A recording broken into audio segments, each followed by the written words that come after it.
Hello and welcome to my channel Chemi at KPS, your new spot where chemical engineering becomes crystal clear and truly practical. I am Dr. Krishna Prasad Sadangi on this channel, here to teach you the fundamentals principle of mass transfer and will say the way to solve the problems in a easiest way. I break down the complex problems and try to solve it in a step-by-step procedure. If you are a chemical engineering student or curious to learn the mass transfer, then you are at the right place. Okay? Because I believe that every learner deserves clarity. My goal is to make chemical engineering accessible, logical, and even enjoyable, and one problem at a time. Today, we will discuss about Stephen's Winklemann method, a method used where diffusion of A through non-diffusing B occurs. Now, the Stephens-Winklemann method, which is used to determine the diffusivity of a component through a non-diffusing component B. So, exactly, this is a kind of laboratory method for measuring the diffusivity of a volatile liquid. Volatile liquid such as CCl4, alcohol and water, etc. into air. Since the liquid is volatile and easily it will evaporate, and if the length of the diffusion path changes over a period of time, then a pseudo steady state develops. That's why we say that this is a kind of pseudo steady state diffusion. If anywhere somebody will ask you that what do you understand by the pseudo steady state diffusion, you can give this kind of example to them, and you can say that if the length of the diffusion path changes over a period of time, then we say this is a pseudo steady state diffusion process. Okay, so now in this case, when we need to determine the diffusivity, we have to track the rate of evaporation of the liquid from the vertical tube into a stagnant air under controlled condition. Now you see, a straight vertical tube, glass tube is in front of you with a uniform inside diameter. It is open at the top and it contains the volatile liquid at the bottom. Above the volatile liquid A, air is present, that is B. Okay. So the A will try to diffuse through the diffusion path L and it escapes from the top of the tube. Okay. In this case, the volatile liquid A will diffuse through the stagnant air that is present just above it, but the air will not diffuse to the volatile liquid A. That's why this is a condition that we say this is the diffusion of A through a non-diffusing B, where B is stagnant. Okay. So I am not going through the details of it, not right now, not deriving the equation. I am writing the equation directly over here, that T divided by Z1 minus Z0 is equals to XBM CAL multiplied by Z1 minus Z0 divided by 2C DAB X1 minus X2 plus 2Z0 XBM CAL divided by 2C DAB into X1 minus X2. Okay. So exactly this equation is a kind of relation which relates the time for the liquid fall from an initial height of Z1 to Z0. That means what? It means initially the liquid level is Z1. Once the liquid will start to evaporate, then the liquid level will decrease and it will reach the height z0. Okay, so in this equation the time required to evaporate the volatile component from a height of z1 to z0, this is t. Okay, z1 is the height of the liquid at the initial condition when t is equals to t, or time is equals to t, and t0, and z0 is the time required uh, at the final time. Okay, time required for after evaporation, or after diffusion of the volatile liquid. In this case, this xbm represents the logarithmic mean mole fraction of the non-diffusing component B. We have A is the diffusing component, B is the non-diffusing component. A is diffusing through B, but B is not diffusing through A. That's why B is the non-diffusing component, and we have to calculate the logarithmic mean mole fraction of the non-diffusing component B. Okay, so Cal over here says the concentration of the volatile component in the liquid phase. Okay, now in the denominator, C represents the total molar concentration of the vapor gas mixture. DAB shows the diffusivity, and XA1 minus XA2 says this is the XA1 minus XA2 says the driving force over here. Driving force for molecular diffusion. Understood? So now this is a kind of equation that you can see looking like y equals to mx plus c. Okay, equation of straight line. So in this case your y is equals to t divided by zt minus z0, you can say, or you can say z1 minus z0. Okay, is equals to your right hand side equation, it says the slope m. Okay, and this z1 minus z0 says the x mx plus c, na y is equals to t by z1 minus z0, then m is the this equation is the m, that is the slope, and this is your x, and the right hand side equation over here it says the intercept.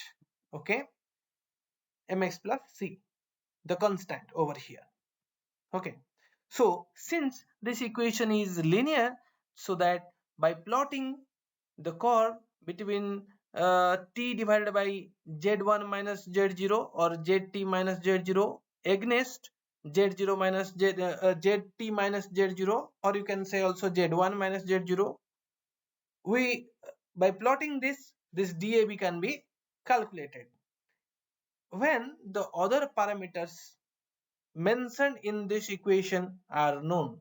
Okay, so from the slope m, this DAB can be calculated. Okay. So now when we plot it, the plot is looking like this. Okay, so we will be having the value of zt minus z0 or z1 minus z0, and t divided by zt minus z0, it will give you some points like that, and this is a linear graph, linear trend we have drawn over here.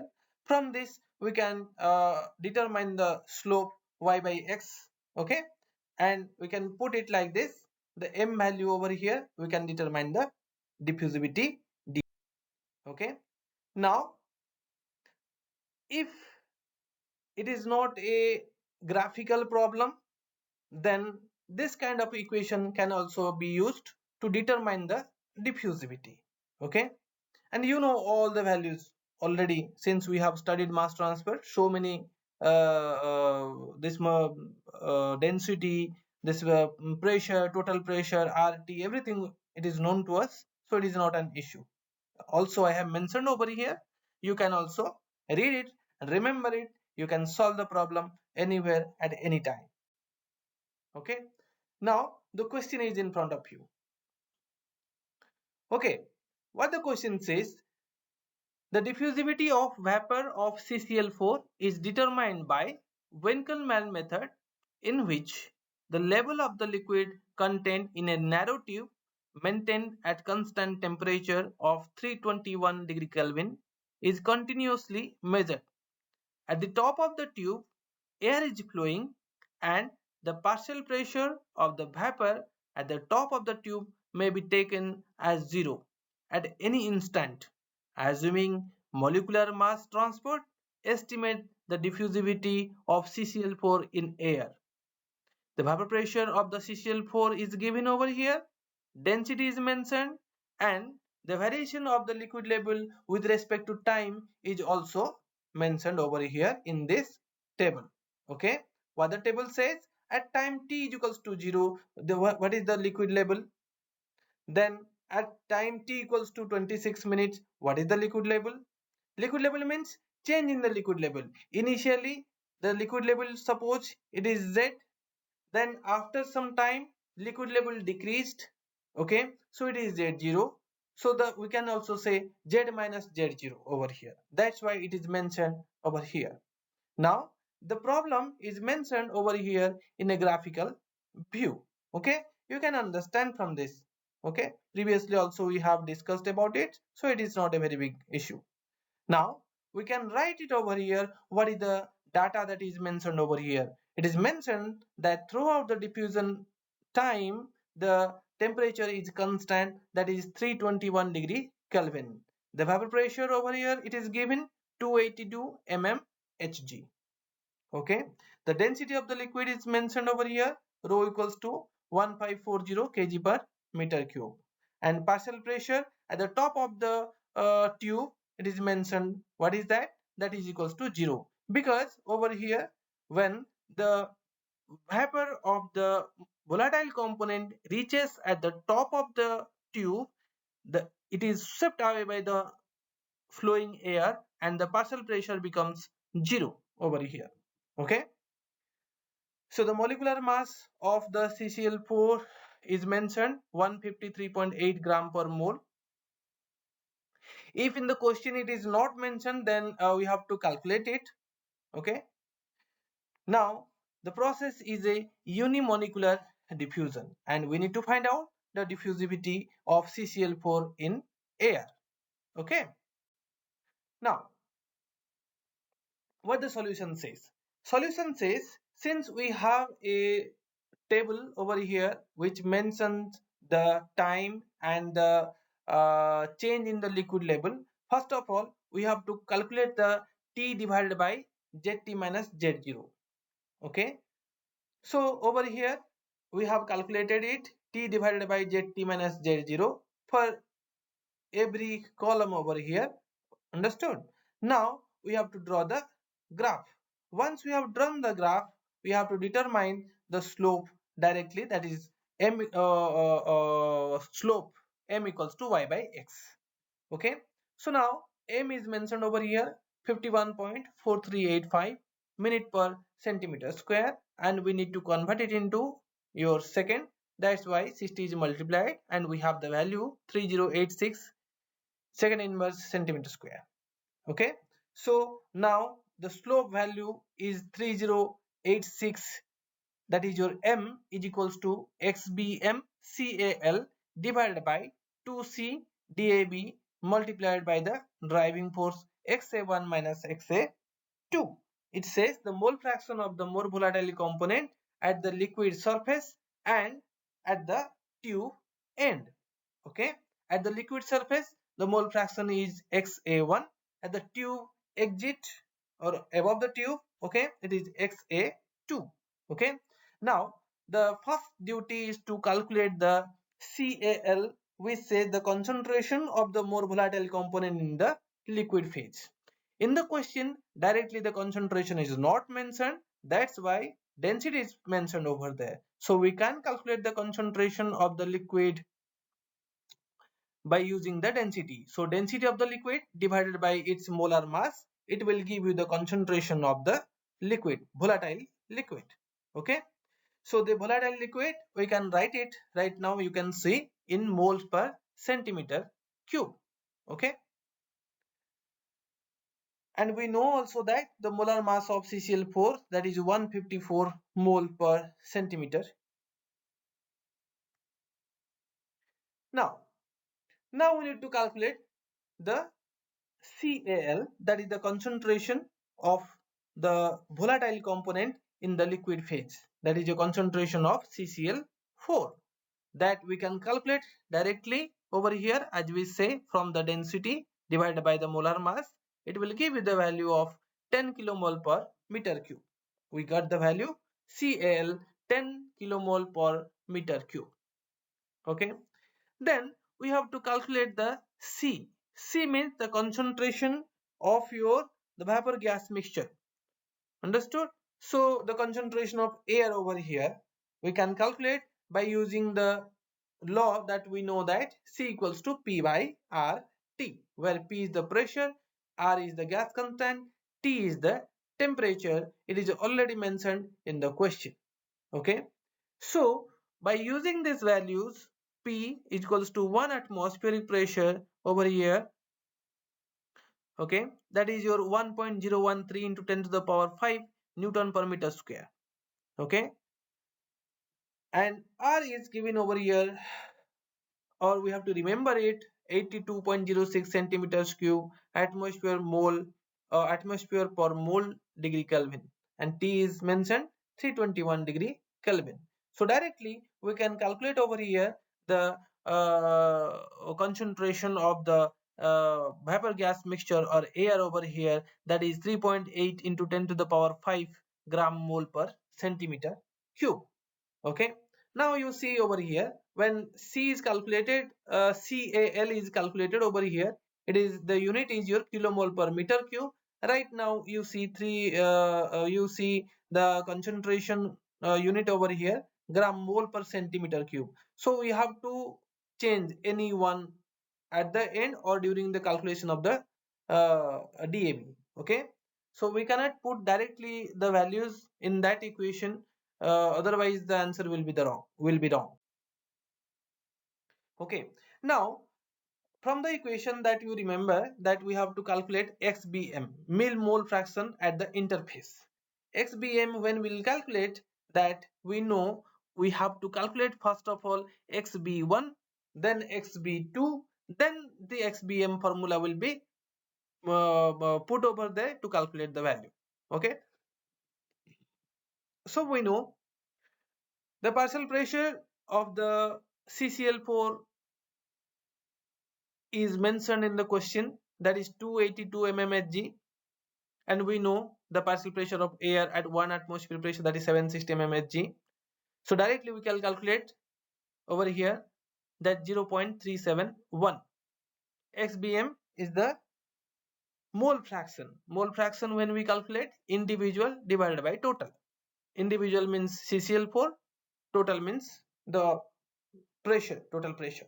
Okay, that's why total pressure is your 760 mmHg, that is 1 atmosphere pressure, and in the question it is given since in mmHg, we are calculating directly, that is your 0.371, that is your mole fraction xb1.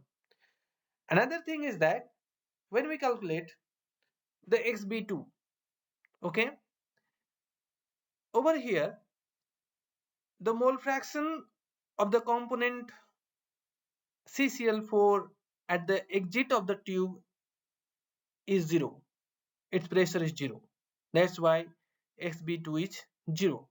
However, in the question, when we calculate the value of the logarithmic mean xb, logarithmic mean mole fraction at the interface, this equation says that xb2 minus xb1 divided by ln of xb2 by xb1.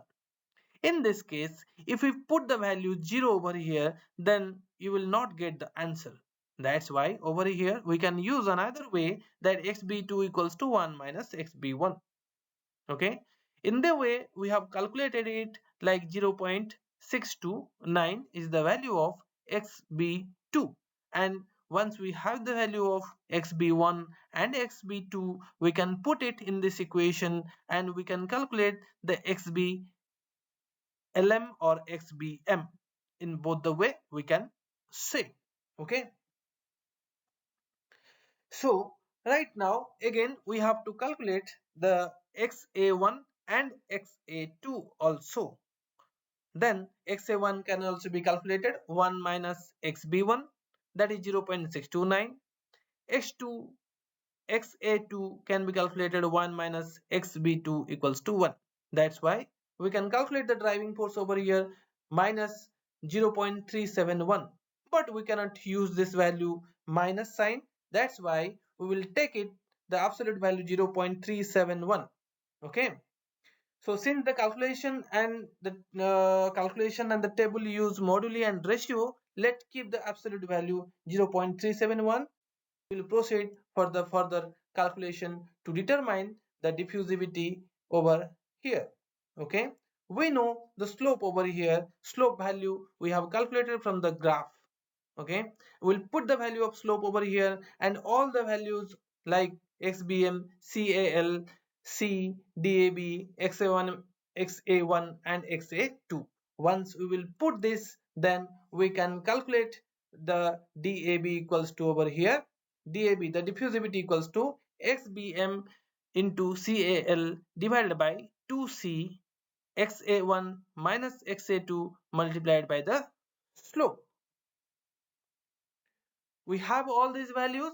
Okay, and whenever the conversion of unit is required, we did the conversion over here, and finally in 1 unit we can calculate the value of dab.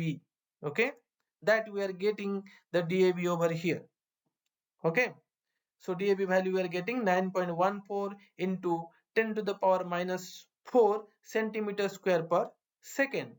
Also, we can calculate as per the need of the question. If you are solving the question in gate, so in the option also you can see if the unit is given meter square per second, you can convert it into meter square second.